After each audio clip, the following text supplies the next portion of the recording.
사랑하고 축복합니다. 오늘은 게르솜 인생, 이 게르솜이라는 뜻이 나그네라는 뜻인데요. 이따 뒤에 가서 그 내용을 보도록 하고, 오늘은 이 제목으로 함께 한번 말씀을 좀 살펴보도록 하겠습니다. 지난주 말씀에 이제 모세가 태어나는 장면, 그리고 하나님께서는 그 모든 암울한 시기, 그 어두운 시절에도 합력하여 선을 이루시는 하나님, 그래서 모세의 이름에 관한 것들까지 같이 한번 나눴었습니다. 오늘은 11절 상반절에 보면 이제 그 모세가 바로의 딸의 이제 입양이 된 거죠. 그래서 바로의 딸의 아들로 이제 왕궁에서 자라고, 사도행전에 보면 40살까지 그가 이제 왕궁에 살았다라고 스데반 집사가 이제 설교하는 장면이 나오죠. 장성한 후에 한 번은 자기 형제들에게 나가서 그들이 고되게 노동하는 것을 보더니, 그러니까 몇 년이 지난 겁니까? 이 바로 왕이 계속 이스라엘 사람들의 숫자가 늘어나는 것을 보면서 그가 두려워했잖아요. 저들이 자꾸 늘어나고, 그러니까 남자아이들이 나면 다 뭐해라, 나일강에 던져버려라. 근데 그런 지 지금 몇 년이 된 거예요. 그러니까 40년이 된 거죠. 모세가 광야로 나갈 때가 40살이니까 40년 동안 계속 이스라엘 백성들이 어떡합니까? 고난을 당합니다. 계속 어려움을 당하죠. 고되게 노동하는 것을 모세가 봅니다. 제가 지난주 말씀에 아마 모세가 그 요게벳, 자기의 생모가 이제 뭡니까? 유모로서 키우잖아요. 아마 어느 정도 한 7, 8, 9살, 뭐 많게 보면 한 10살까지도 보는데요. 그때까지는 아마 계속 히브리인들의 역사, 우리 조상 아브라함, 우리 조상 이삭, 그죠? 우리 조상 야곱에 관한 이야기들을 계속 아마 들려줬을 겁니다. 자기 민족에 대한 의식을 모세가 가지고 있었어요. 그러고 이제 나머지 한 30년의 삶을 왕궁에서 뭐 애굽인 반, 그러면서 속으로는 나는 히브리 사람이야 라는 어떤 그런 나름의 정체성 같은 것들을 가지고 있었겠죠. 그 모습을 보고 하반절에 보면 어떤 애굽 사람이 한 히브리 사람, 곧 뭐라고 인식합니까? 자기 형제. 애굽 사람이라고 자신을 인지하지 않고요. 나는 어느 사람이다? 히브리 사람이다. 히브리는 건너온 사람들 이런 뜻입니다. 그러니까 나는 아브라함의 자손이다라고 하는 그러한 정체성을 가지고 있습니다. 자기 형제를 치는 것을 뭐합니까? 보게 됩니다. 누가요? 애굽 사람이. 자기의 아마 공식적인 어떤 그런 정체성은 애굽 사람일 겁니다. 바로의 딸의 아들이니까. 그죠? 나는 애굽 사람이다라는 정체성을 가지고 있었을 건데, 내 피는 못 속이는 거죠. 내 혈육이 고난을 당하고 있고 아주 억울하게 당하고 있는 걸 보니까 어떻게 합니까? 막 의로운 분노가 막 일어나는 거죠. 12절 보십시오. 좌우를 살펴보니까 아무도 없습니다. 좌우를 이렇게 살펴보니까 아무도 없고, 저 사람을 내가 가만두면 안 되겠다라는 어떤 그런 나름의 의로운 분노가 끌어오르면서 그 애굽 사람을 쳐버립니다. 그리고 그 사람을 어떻게 하죠? 모래 속에 감추어 버립니다. 모세가 여기서요, 2가지 죄를 범합니다. 첫째는 뭡니까? 사람을 죽이는 거. 그 다음 2번째는 뭡니까? 그 시신을 유기해 버립니다. 숨겨 버리죠. 그러니까 아주 죄질로 따지면 아주 나쁜 죄질입니다. 그리고 그 앞에 보면 사람이 없는 걸 보잖아요. 그러니까 내가 이 일을 은밀하게 하겠다. 하지만 속으로는 아마 그랬을 겁니다. 나는 당당하다. 왜요? 내 민족이 당하는 걸 내가 뭐 하기 위해서? 내가 구원하기 위해서 이 일을 했기 때문에 나는 당당하다라고 하는 나름의 어떤 그런 거룩한 분노심, 아주 의로운 마음, 자기의가 가득할 수밖에 없는 이러한 자기 모순에 빠져버리게 됩니다. 그런데요, 이러한 모습이 모세에게서만 나타나지 않고요, 사실 오늘날 살아가는 우리에게서도 너무나도 많이 나타납니다.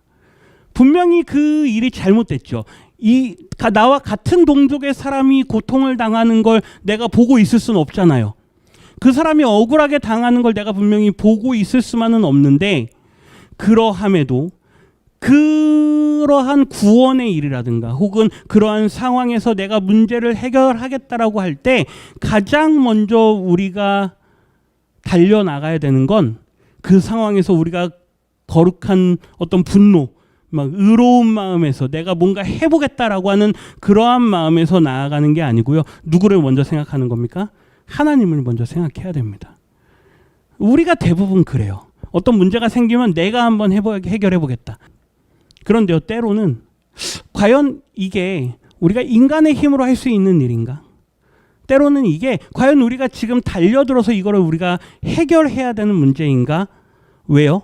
모든 일에는 누구의 뜻이 있기 때문에 하나님의 뜻과 하나님의 계획이 있기 때문에 우리는 하나님의 시간표 안에서 살아간다라는 걸 인정해야 되는 연약한 인생들입니다.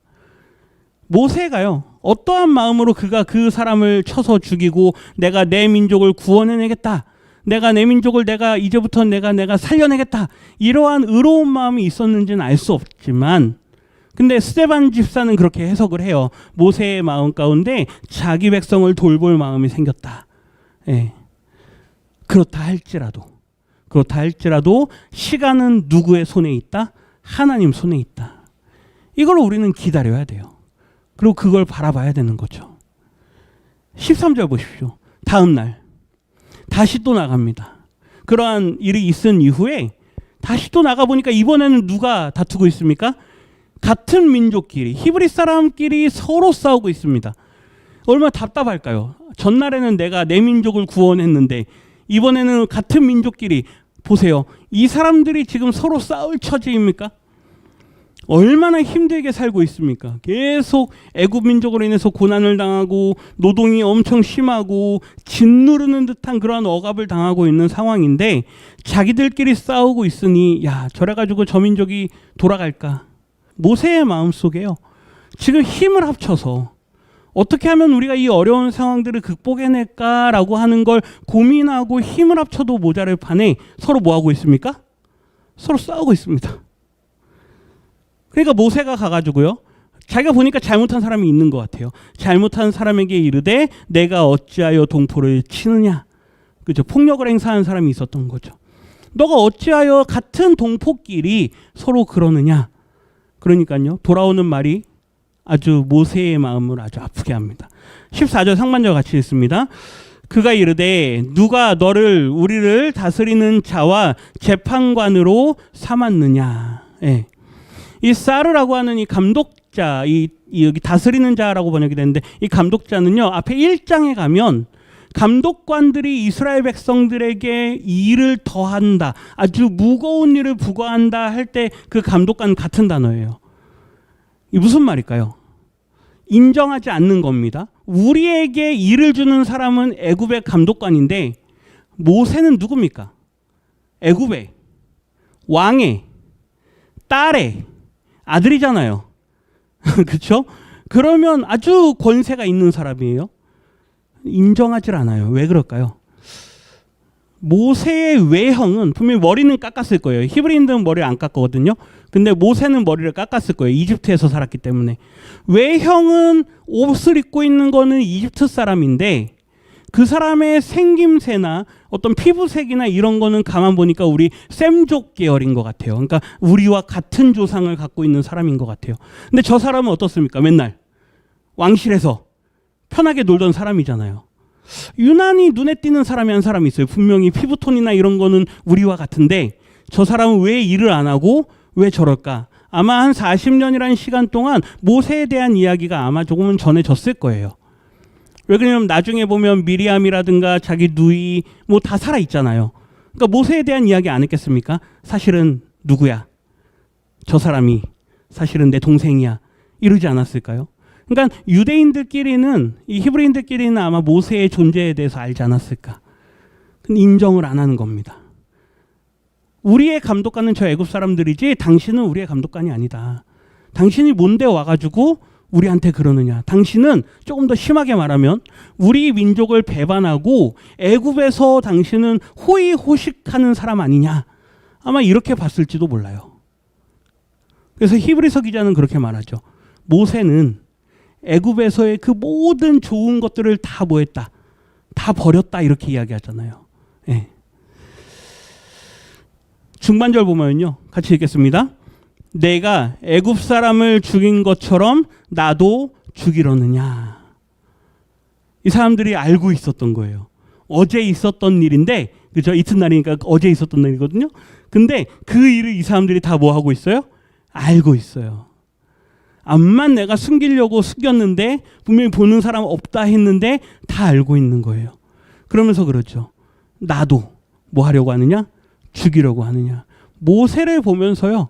그에 대한 어떤 나름의 어떤 존경심이나 그런 게 없어요. 오히려 더 악한 감정, 오히려 더 반목하는 감정이 더 크죠. 모세의 마음이 어땠을까요?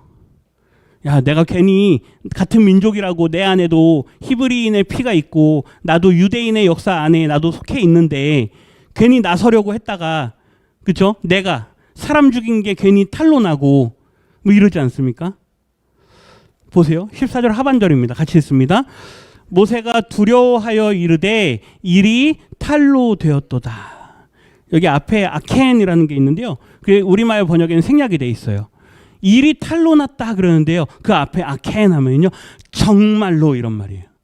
정말로 내가 그 전날 했던 그 모든 일이 드러나 버렸다. 예. 그러니까 큰일 났다 이거죠. 큰일 났다. 내가 사람 죽인 게 다 드러나 버렸다. 이 일을 듣고요. 바로가 알게 됩니다. 바로가 이 일을 듣고 모세를 잡아서 죽이려고 하죠. 우리가 잘 아시는 대로 모세가 어떻게 합니까? 이제 도망가게 됩니다. 여기서부터가요. 모세의 광야 인생의 시작입니다. 분명히 40년은 내가 왕궁에서 아주 좋은 시절을 보냈습니다.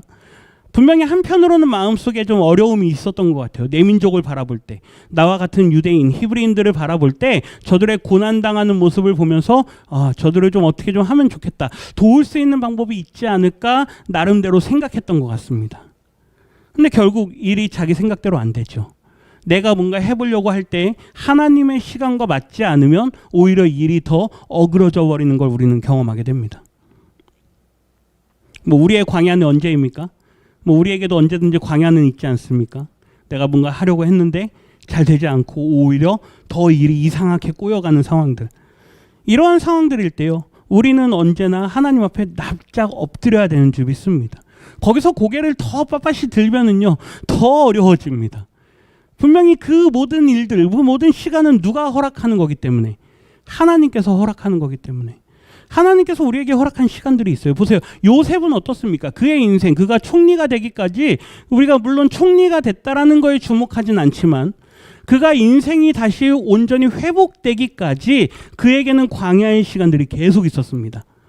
다윗은 어떻습니까? 그가 왕이 될 때까지 자기 장인어른 사울에게 쫓김을 당하고 자기 아들에게 나중에 또 쫓김을 당하고 얼마나 그가 어려움을 많이 겪었습니까? 광야는 누구에게나 있습니다. 그런데 그럴 때마다 하나님 앞에 납작 엎드리는 사람만이 그 광야의 시절을 넘어가게 되는 줄 믿습니다. 고개를 들지 말라는 거죠. 16절 같이 읽겠습니다. 미디안 제사장에게 7달이 있었더니 그들이 와서 물을 길어 구유에 채우고 그들의 아버지의 양떼에게 먹이려 하는데, 이제 광야에서 일어나는 일입니다. 광야에 갔는데 미디안 제사장의 딸들이 이제 물을 뜨러 옵니다. 그리고 자기 양떼들도 같이 키우니까 이제 양떼들도 물을 먹이려고 하는데 목자들이, 그 일대에 있던 목자들이 와가지고 이 딸들을 막 쫓아내는 겁니다. 양들도 막 쫓아내는 거예요. 모세가 그 모습을 가만히 보고 있다가 저 연약한 사람들을 왜 저렇게 괴롭히나 해서 모세가 나서기 시작합니다. 그의 광야 인생이 이제 여기서부터 시작이 되는 거죠. 분명히 광야에 가가지고 어땠을까요? 내가 어쩌다 여기까지 왔나? 내가 어쩌다가 내가 분명히 난 내 민족을 내가 구원하겠다고 했는데 어쩌다가 내가 이 광야까지 왔나? 이러고 있었던 찰나이겠죠. 그들을 도와서 그 양떼를 먹이는 일을 모세가 하게 됩니다. 그리고 이 딸들이 이제 그의 아버지에게 돌아가서 그 아버지한테 뭐 여차여차 있었던 이야기를 이야기하죠. 그들이 하는 이야기를 한번 잘 보십시오. 19절인데요. 같이 읽겠습니다. 그들이 이르되 한 애굽 사람이 우리를 목자들의 손에서 건져내고 우리를 위하여 물을 길어 양떼에게 먹였나이다. 여기서 문학적인 장치가 하나 나오는데요. 이제 앞으로 모세가 어떻게 될 거냐, 어떤 일을 하게 될 거냐라는 걸 여기서 힌트를 보여줍니다. 이 단어가 재밌는데요. 한 애굽 사람이 우리의 목자들의 손에서 우리를 뭐 했다? 건져냈다. 여기서 왜 애굽 사람이라 그랬냐면요. 모세가 옷을 갈아입고 나오지 않았잖아요. 내가 바로의 그 왕궁에 있었던 옷과 장신구들 다 그대로 나왔어요. 머리도 깎았고. 그러니까 이 사람들이 볼 때 저 사람은 어디 사람이다? 애굽 사람이다 이렇게 안 거예요. 그래서 애굽 사람이 우리를 뭐 했다? 건져냈다. 이 나짤이라는 단어가요. 앞으로 하나님께서 이스라엘을 건져내기를 원한다. 이스라엘을 구원해낸다 할 때요. 계속 등장하는 표현입니다. 한번 좀 말씀해 보십시오. 3장 8절인데요. 내가 내려가서 그들을 애굽인의 손에서 건져내고, 이게 나짤이에요. 내가 그들을 뭐 하겠다? 건져내겠다. 18장에 보면요. 이드로 아까 봤던 그 장인인데요. 장인이 이스라엘 백성들이 다 출애굽한 그 모습을 보고 홍해를 건너는 그 모습을 보고 장인이 미디안 제사장인 이드로가 이렇게 찬양합니다. 여호와를 찬송하리로다. 너희를 애굽 사람의 손에서와 바로의 손에서 뭐 하시고요? 건져내시고. 나짤이에요. 백성을 애굽 사람의 손 아래에서 뭐 했다? 건져내셨도다. 예. 이 모세가요. 이드로의 딸들을 건져낸 이 모습을 앞으로 하나님께서 누구를 통해서? 모세를 통해서 내 백성을 구원하겠다라고 하는 마치 서곡처럼, 마치 하나의 이제 프롤로그, 이제 곧 이러한 일이 일어날 거다라고 하는 것처럼 하나님께서 우리에게 모세를 보여줍니다. 우리를 건져냈다 막 그러니까 그 아버지가 그 사람 어디다 두고 왔느냐, 그 의인을, 그쵸, 그 귀한 사람을 어디다 내팽개쳐 놓고 왔느냐, 그 사람 빨리 데리고 와가지고 음식을 청하라 해가지고요. 이 사람들은 텐트를 치고 사는 사람들이에요. 그러니까 우리 텐트로 빨리 모셔와라 막 그러는 거죠. 데려오니까 21절에 보면 모세가 그와 동거하기를, 이 이드로, 이 장인이 될 사람과 그 천막 안에 같이 거하는 걸 모세가 즐겨합니다. 왜요? 갈 데도 없는데 자기를 뭐 한 사람입니까? 받아준 사람이잖아요. 광야에서 뭐 모세가 아무리 싸움을 잘해도 밤에 막 들짐승들 그 추운 광야에서 살 수 있겠습니까? 그러니까 자기를 받아준 이 사람을 너무 고마워해요. 그런데 아니, 거기에다가 이 이드로 장인이 누구까지 줍니까? 자기 딸까지 줍니다. 네. 22절인데요. 같이 읽겠습니다. 그가 아들을 낳음에 모세가 그의 이름을 게르솜이라 하여 이르되 내가 타국에서 나그네가 되었음이라 하였더라. 보십시오. 이제 모세는 그의 인생 40줄이 넘어서 이제 40줄 이제 넘어서는 그 시점에 그의 인생이 완전 바뀌어버려요. 물론 나의 정체성은 히브리인이지만 나는 왕궁에서 40년을 살았습니다. 아주 호화롭게 살았죠. 그런데 어디로 가버립니까? 떠돌이 생활을 하게 돼요. 예, 광야에서 생활하게 돼요. 천막을 치고 양떼를 돌보는 완전 극상층에 있다가 아주 최천민층으로 내려가게 되는 겁니다. 신분이 완전 바뀌어버려요. 그래서요, 아들을 낳는데 아들의 이름을 어떻게 짓습니까? 내가 뭐가 돼버렸다. 나그네가 돼버렸다. 이게요, 어감이 들어가 있어야 돼요. 그냥 나그네가 되었다 이게 아니고요. 내가 뭐가 돼버렸다. 나그네가 돼버렸다. 내가 왕자였는데, 내가 왕궁에서 살았던 사람인데 나그네가 돼버렸다. 내 인생은 어디까지 내려갔다. 완전 땅 끝까지 내려가 버렸다. 좋은 겁니까? 안 좋은 겁니까? 분명 안 좋은 거죠. 우리는요, 이것까지만 보면 나그네 인생이 돼버리는 게 얼마나 힘든 거냐. 괜히 예수 믿었다가 나그네가 돼버리고, 예수 믿었다가 광야로 가고, 예수 믿었다가 고난이 찾아오면 얼마나 힘들다. 괜히 예수 믿는다 해가지고, 괜히 교회 다닌다 해가지고, 그때 그 사람이 나한테 교회 한번 가보자라고 했을 때 괜히 내가 따라 나섰다가, 그렇죠? 괜히 내가 발목 잡혀가지고 얼마나 이럽니까? 그런데요, 출애굽기 18장, 아까 그 18장이 이제 이스라엘 백성들이 애굽에서 나온 다음이에요. 나온 다음에 자기 식구를 다시 만나거든요. 그 만날 때 18장에 가면 두 아들의 이름을 다시 이야기해줘요. 18장 4절 보십시오. 앞에 하나는 첫째는 게르솜입니다. 초반에 낳은 아들이에요. 그러니까 내가 어쩌다 이 광야에 와버렸나. 그냥 그 아이만 보면 내 인생이 그냥 끝까지 나락으로 떨어지는 그런 느낌을 받는 거예요. 계속 그러고 있었어요. 그런데 보십시오. 4절인데요. 같이 읽겠습니다. 하나의 이름은 엘리에셀이라. 이는 내 아버지의 하나님이 나를 도우사 바로의 칼에서 구원하셨다 함이더라. 게르솜 인생에서 딱 멈춰버리면요, 평생 게르솜 인생밖에 안 됩니다. 내가 왜 여기까지 와버렸나? 내가 왜 이렇게 나 끝까지 떨어져 버렸나? 이걸 가지고 한탄하면은요, 일어나지를 못해요. 그러할지라도 하나님의 시간표 안에 내가 들어가 있다라는 걸 인정하면 하나님께서요, 엘리에셀의 이름을 우리에게 주시는 줄 믿습니다. 첫째는 게르솜이었어요. 그런데요, 애굽에서 나온 다음에 둘째의 이름을 어떻게 짓습니까? 내 아버지의 하나님이 나를 도우사 바로의 칼에서 뭐 하셨다? 구원하셨다. 게르솜 인생으로 사시겠습니까? 아니요.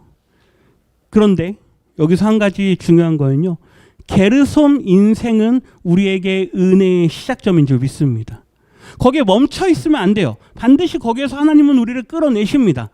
그런데 거기에 멈춰 있으면 안 되지만 게르솜 인생이 없어서도 안 됩니다. 광야에 나갈 수 있어야 하나님께서 우리를 들어 사용하시게 되기 때문에. 광야의 시간이 없으면요, 연단의 시간도 없습니다. 광야의 시간이 없으면 훈련의 시간도 없습니다. 광야의 시간이 있기 때문에 우리가 성장하고 성숙하여져서 하나님의 때가 되었을 때 우리가 엘리에셀, 나를 통하여서 하나님께서 일을 이루십니다라는 고백을 할 수 있게 되는 줄 믿습니다. 보십시오. 게르솜 인생은 그 자체가 은혜입니다.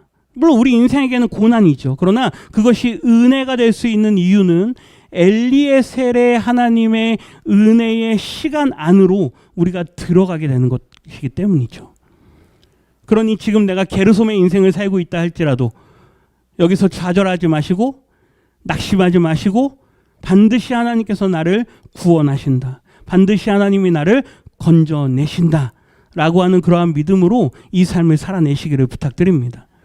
좋아하는 말씀 중에 에스겔 말씀에 너는 피투성이라도 뭐하라? 살아있으라. 예, 피투성이라도 살아있으라. 우리가 아무리 뒹굴고 세상에서 힘들어도요, 살아있으면 하나님께서 우리를 통해서 하나님의 일을 이루실 줄 믿습니다. 예, 포기하지 마시고 오늘 나그네의 인생, 우리가 나그네 길에 들어서지만 이 나그네 인생 길일지라도 반드시 우리를 구원하실 그 하나님을 믿고 이 한 주간도 은혜 가운데 거하실 수 있는 저희 성도님들 되시기를 주님의 이름으로 축원합니다.